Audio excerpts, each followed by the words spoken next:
Hi, how's everybody doing?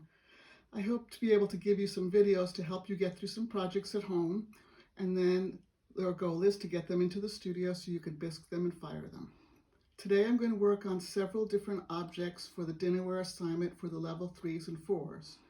I'm going to first make plates and show you some simple ways that you can do it with things that you have around your house.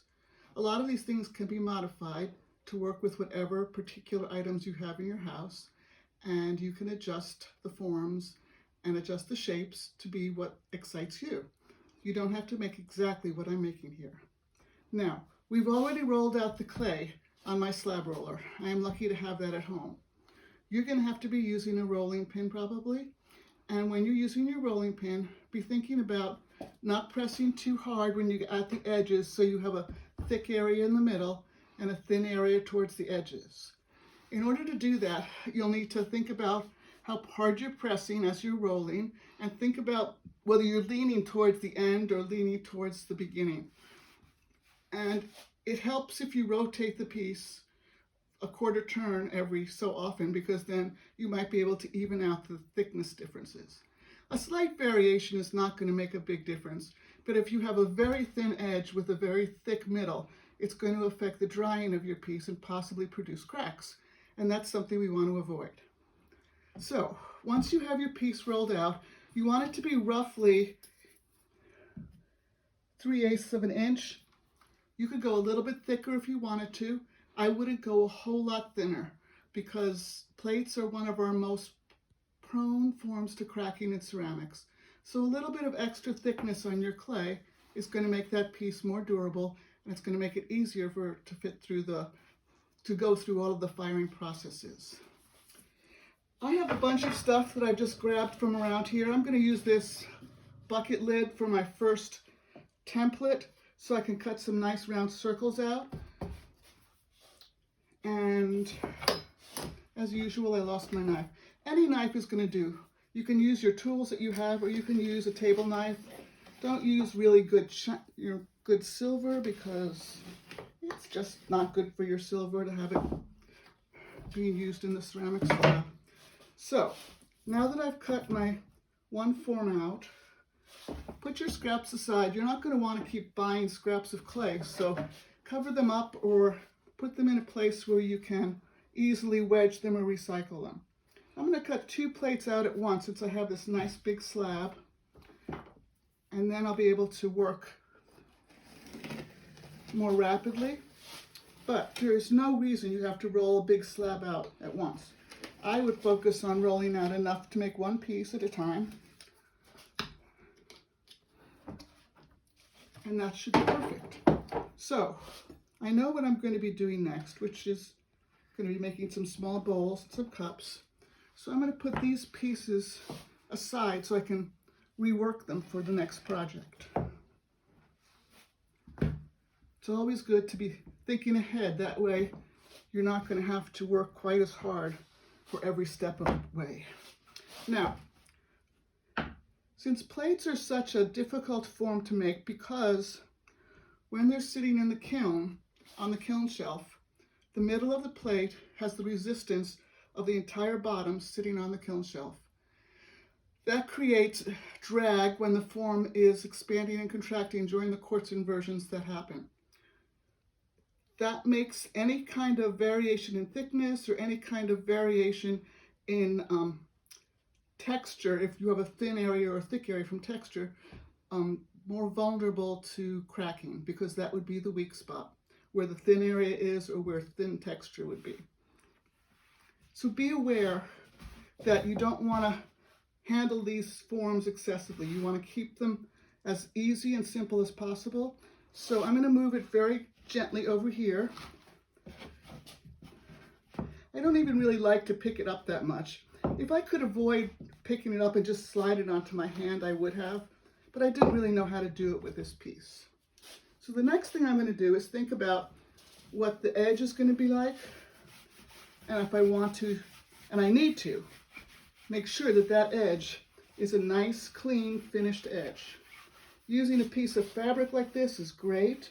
This particular old tablecloth might put a little bit of texture on my edge, so I'm going to have to look at it in a minute after I smooth out that edge.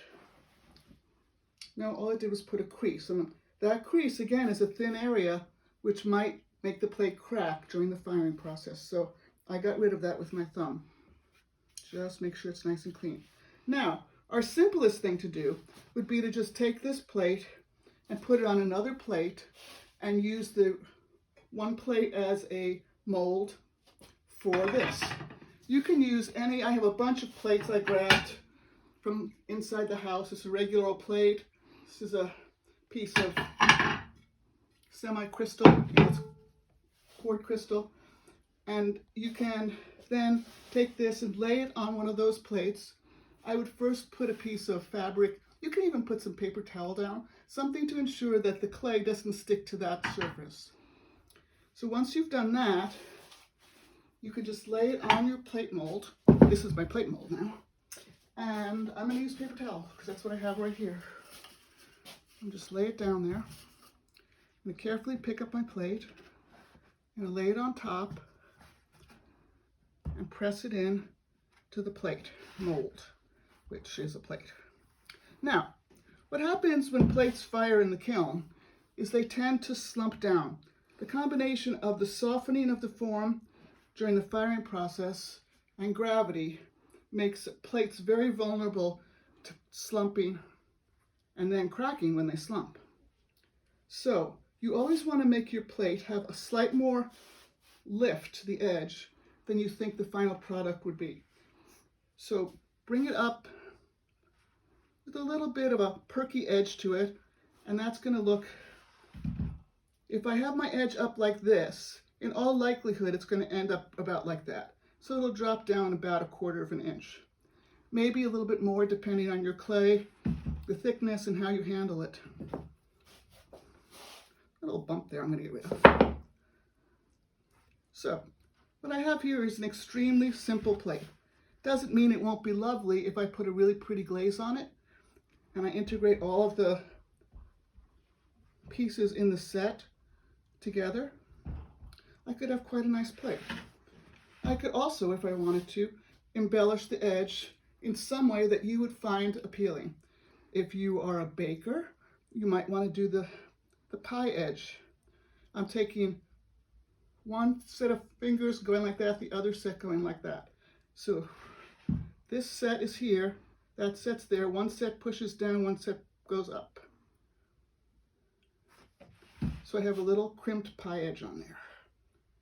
And I just set the one finger right after the previous little design. That way I know it's always going to be regular and it's not going to be an irregular design.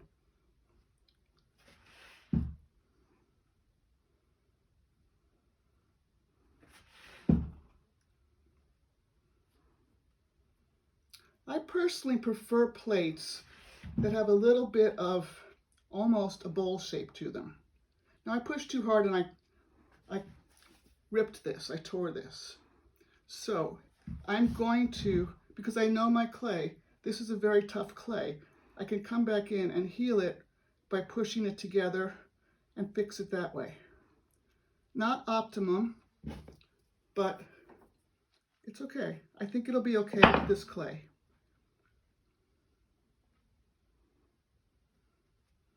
I personally, like I was saying earlier, I like plates that have a little bit of a dish to them.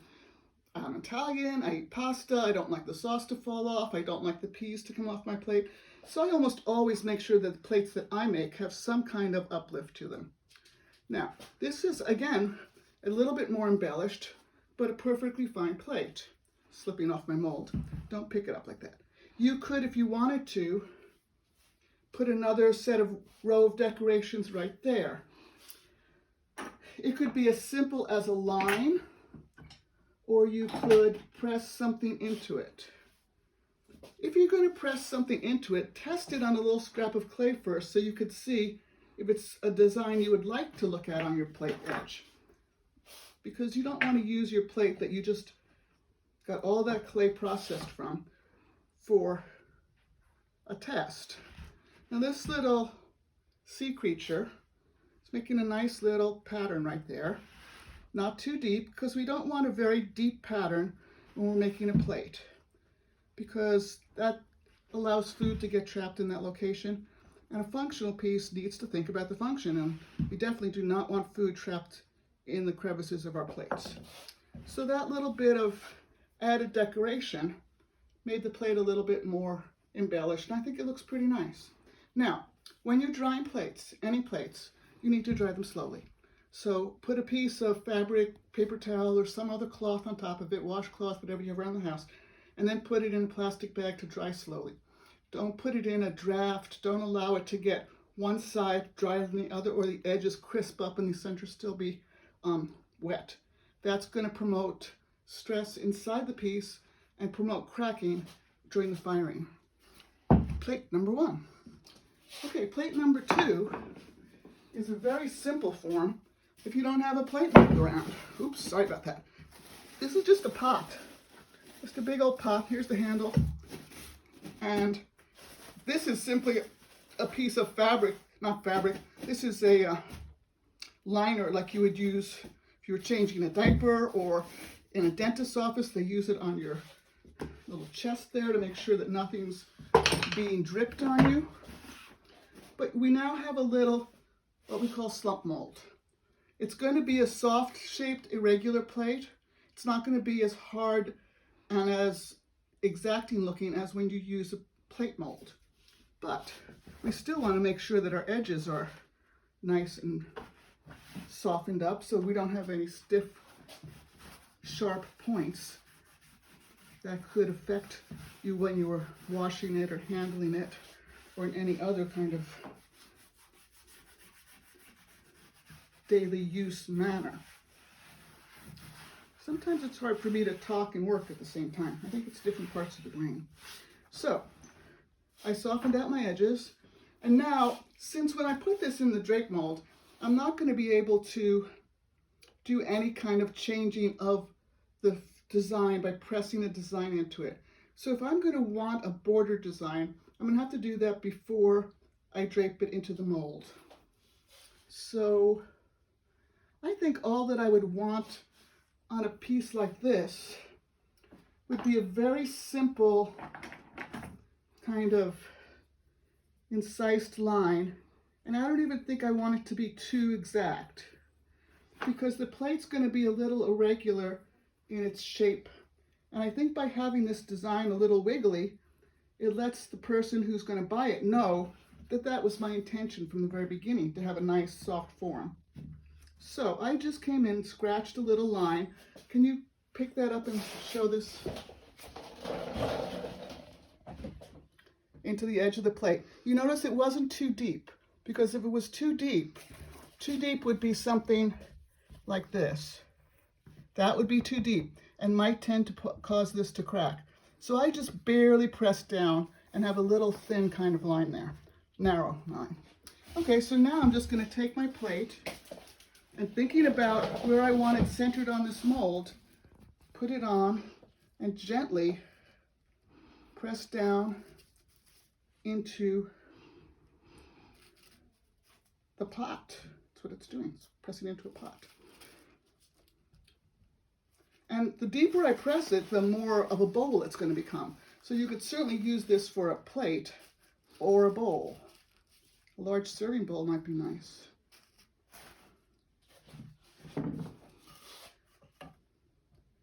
And that's that. Do you want to take a shot of that from above also?